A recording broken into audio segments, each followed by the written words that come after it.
পঞ্চায়েত হাতে রাখতে টাকা বিলি প্রধানের পঞ্চায়েত সদস্যদের মোটা টাকা বিলি, সদস্যদের নিজের সমর্থনে রাখতে টাকা বিলোচ্ছেন প্রধান অর্চনা মণ্ডল। একটু আগে যে খবরটি তুলে ধরছিলাম আপনাদের সামনে, মালদায় উত্তর চণ্ডীপুরে ভাইরাল ভিডিও ঘিরে শোরগোল। ভোটের পর থেকে বেপাত্তা প্রধান অর্চনা মণ্ডল, আর তার বিরুদ্ধে প্রধানমন্ত্রী আবাসের টাকা হাতানো, ত্রাণ নিয়ে দুর্নীতির অভিযোগ রয়েছে। ইতিমধ্যে প্রধানের বিরুদ্ধে তদন্তে মানিকচক ব্লক প্রশাসন।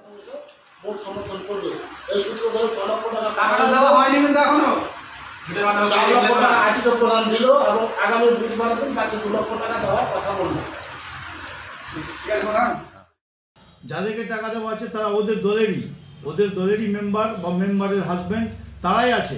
তাদেরকে টাকা দিয়ে একটা গ্রুপ তৈরি করা আছে যেন প্রধান আগামী দিনে টিকে থাকতে পারে, কিন্তু টাকা দিয়ে প্রধান টিকে থাকতে পারবে না। তার বিরুদ্ধে অভিযোগ আছে, তদন্ত চলছে। তাকে হয়তো আগামী দিনে তার নামে এফআইআরও হতে পারে, এবং এফআইআর যদি না হয় তার বিরুদ্ধে অনাস্থা আসবে, প্রধানশিপ যাবে এবং সে গ্রেপ্তার হবে।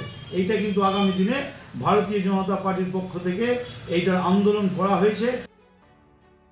বিগত সরকারের যত তৃণমূলের প্রধান, পঞ্চায়েত সমিতি, জেলা পরিষদ চোর বসেছিল, অবৈধ কাজ করতো, কাজ না করে 2 ইঞ্চি 3 ইঞ্চি ঢালাই করে টাকা লুট পুরাদমে স্কিম আউট করে। সেই রকম উত্তর চব্বিশ প্রধানের উপরে বিজেপি বারবার সরেছে, এবং বিধায়ক আমি নিজে সরব হয়েছি যে ওইখানে বন্যার সময় বিগত 24-25-এর যে বন্যা হয়েছিল, সেখানে অবৈধভাবে নৌকার বিল, খিচুড়ির বিল, অবৈধ রাস্তার বিল তোলা হয়েছে।